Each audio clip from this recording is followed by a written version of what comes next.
What's good, y'all? It's that boy, Easy Millions, and I'm your host of That Boy ETV. You already know, man, we are back on Mortal Kombat, and today is the day as Homelander has joined us for anyone who has early access, and we also got these patch notes, so you know there's a whole bunch of things, but you know we're here for the nitty-gritty, man. Any character changes for the main fighters and cameos, so let's get right into this, man. So we're gonna start with these main fighters. The first one we got is Geras. They got the bulldozer is now considered airborne when Geras is visually off the ground. During slab or eternal, both characters are considered airborne when the attack hits until they land on the ground. During back throw, both characters are considered airborne when Geras hops in the air. And they fix an issue in practice mode where repeatedly performing special moves over a long period of time could cause the game to become unresponsive, man. So just looks like little changes here to a couple of his moves to where I guess it wasn't registering you as being airborne. Well, now that it does. So great changes there. Now let's move on as we got Havik. His neoplasm and enhanced neoplasm are no longer destroyed if he is interrupted by his own cameo. For Kenshi, the Ancestral Guard is now considered airborne when Kenshi is visually off the ground. And for Kung Lao, Human Weapon is now considered airborne when Kung Lao is visually off the ground. And Get Back is now considered airborne when Kung Lao is visually off the ground. So right now, so far, it seems like most of these are just changing this, the thing here about people being considered airborne with certain moves. That seems like what's been going on so far, but let's keep it moving. Johnny Cage. Cage NATO is now considered airborne when Johnny Cage is visually off the ground. For Lei Mei, Against the Rope are now considered airborne when Lei Mei is visually off the ground. They also fixed an issue that was causing incorrect visual effects and excessively long knockdown animations after hitting an opponent with enhanced chain reaction. So again, more of the visual changes for people being considered, not visual changes, but game changes for people being considered airborne or not.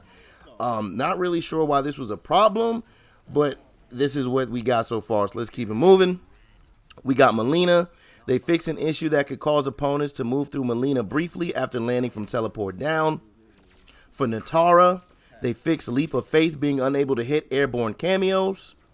And for Reiko, Reiko is now considered airborne when he is off the ground during the hit animation of Pale Rider and Enhanced Pale Rider.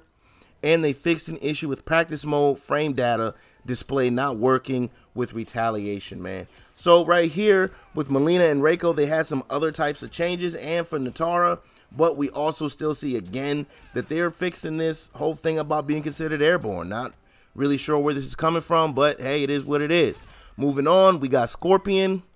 They fixed a rare issue that could cause Scorpion to be briefly outside the arena boundaries after landing from Enhanced Flame Port in the air. For Smoke, they fixed an issue that could cause ducking opponents to briefly turn around when face walk is performed at very close range. And for Tanya, they fixed an issue that could cause ducking opponents to briefly turn around when spinning split kicks is performed at close range. So right here with these three, we're finally seeing that they aren't doing just the whole making sure they're considered airborne. They're actually changing things. Nothing serious here, but we did learn that from the Combat Cast that this patch wouldn't be as intricate. Now, for Omni-Man, they fixed camera issue that could sometimes occur if back throw is interrupted at specific timing. They fixed camera issue that could occur if back throw is used to defeat the enemy. For Quan, Zone of Fear will no longer end early if a summon cameo has been performed. And for Peacemaker, they fixed an issue that could cause ground air offensive and beautiful bird bullet to use an incorrect animation when the opponent and their cameo are on screen at the same time. So here we go again. We got some changes to Omni-Man, Quan, and Peacemaker that aren't just being considered airborne. So with Quan, I know that's definitely going to be helpful that his zone doesn't just disappear out of nowhere. I'm glad they fixed Omni-Man's back throw. And for Peacemaker, I'm just glad they didn't hit him again too hard after last time. And now for the last of the main fighters, we got Ermac. And for Ermac, they adjusted the hit region of Mass Driver.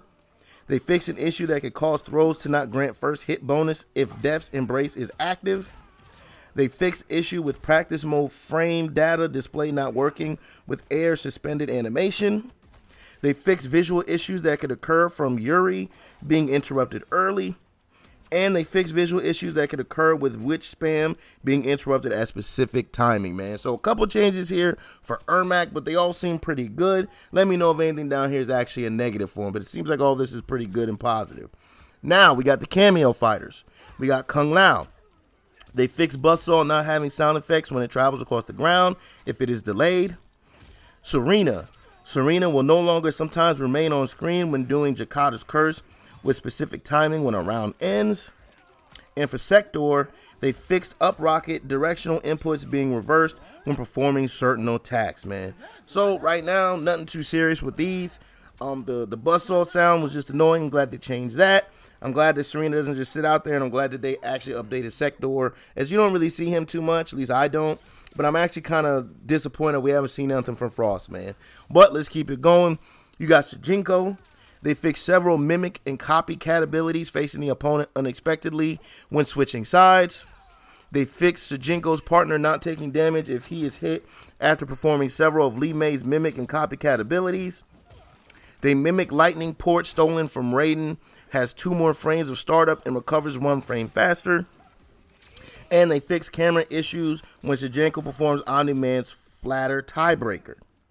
And for Khameleon, they fixed the visual issue that could cause Khameleon to be invisible during Jade's disguise breaker. Right here, I'm glad they're trying to buff up Shujinko a little bit more because once again, he still is not used very often. And as for Khameleon, I'm surprised she actually didn't get hit harder, as she's basically the meta go-to. The only cameo you pretty much see all through all these tournaments is damn Khameleon, and for some reason they don't get nerfed. Even though, in real quick on a rant, I'm a Raiden main. Niggas complained all day about Raiden, but now that they done nerfed this motherfucker in the ground, thanks to all the complaining, you don't even see him in competition anymore. But Khameleon, you see all over the place, and they don't do nothing to her, man. Amazing stuff. Last one and then finally we got for the cameos, we got Mavado, and they fixed best feet forward and then drop not being possible after several attacks. So apparently it should be more accessible now when it wasn't, which is kind of crazy. And they fixed the rare issue that could cause best feet forward attack to trigger twice in the same combo, despite the input only being pressed once, man. So that are all the character specific changes right there. Nothing too special. Most of it just has to do with the player being considered airborne or not. Didn't know that was much of a problem, but again, they did tell us on the Combat Cast that there wasn't going to be too much changes going on with this. So I'm assuming the next patch is going to have more changes. This one is only like this due to the fact that Final Combat is around the corner, man. But just to let y'all know, there are a lot of general fixes and adjustments. Also, there's a lot of things on here for invasions. And they came out with a new customized mode, which basically allows you to change the pose of players while in photo mode and fixes issues and stuff of that nature. But all that is also in the patch notes. I will have a link down in the description and in the post for you to go check out the full patch notes for yourself, because those things are too much for me to go ahead and list on here, and we want to make sure this video is short and sweet. So make sure y'all click on that link and check out these rest of these patch notes for yourself, man. But this has been another patch notes video for you guys for the Homelander update of today. And as always, please like, comment, subscribe, follow, share, become a supporter, and catch me streaming on Facebook Gaming and Twitch at that boy ETV. Now, let's get, this has been another Patch Notes, baby. I'm out. Peace.